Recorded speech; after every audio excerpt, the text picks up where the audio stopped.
morma suma gobarege tujite morma suma gobarege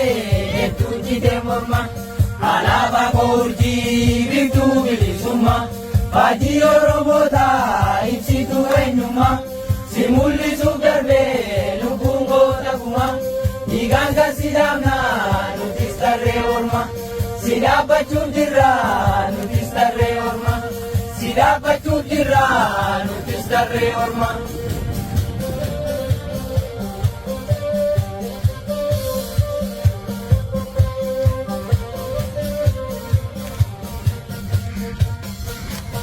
Anula kabe maratte nalota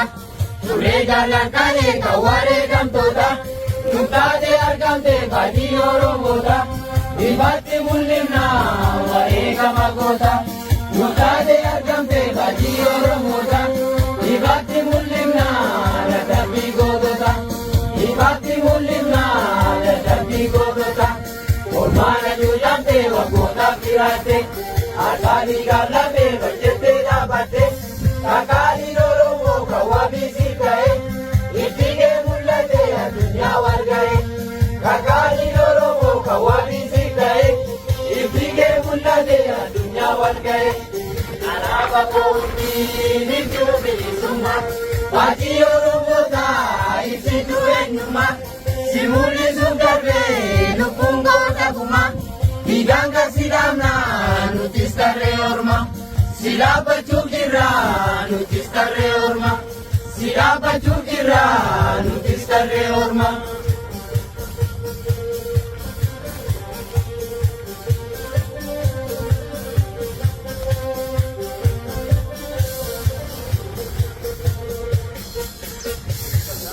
Kuromu orma gadintatu Wala si senera dalon indagatu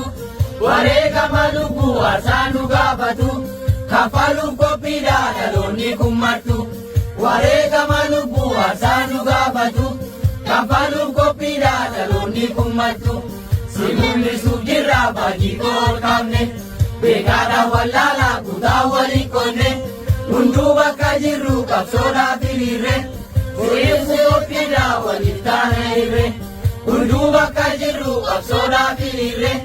Boripse kana walitana ire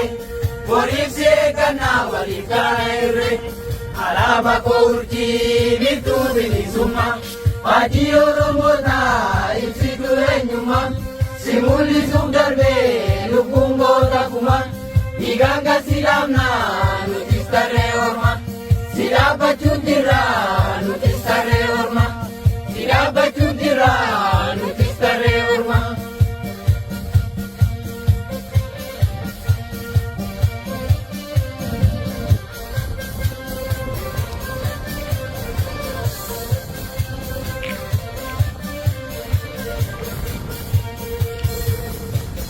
Yomu Kenya duga Warega miara sidita udanga Adinu unduma la bebiga kuma Sijecha ublane aras warega ma Adinu unduma la bebiga kuma Sijecha ublane aras warega ma Akasuma miti mulachuna rati Labe murkudae kamoji batati Amana nujela la dandalo tati Indapsinu yomu imbula yomiti Amana nujera la tandalo tati Indapsinu yomu imbula yomiti Irbulu gomsina angatu murati Palmaran devinu angatu murati Irbulu gomsina angatu murati Palmaran devinu angatu murati Palmaran devinu angatu murati